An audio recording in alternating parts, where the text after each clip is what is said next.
Is fourth time a charm for the Fast and the Furious? Well, the old crew is back at it, and they are hoping that people go see it in Fast and Furious. When a crime brings them back to LA, fugitive ex-con Dom Toretto reignites his feud with Agent Brian O'Connor. But as they are forced to commit to a shared enemy, the two men will find the best way to get revenge, push the limits of what's possible behind the wheel. A lot has changed.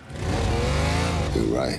Vin Diesel, who also produced the movie, says he did it for the fans. It's a type of film that the audience owned. So it was very gratifying to get back to it for the audience. Paul Walker loved that all the chase scenes were real and no CGs were added later to them. Justin, I think, did a good job. He came at the studio pretty hard, and that he wanted everything to be shot practical. He didn't want any CGI.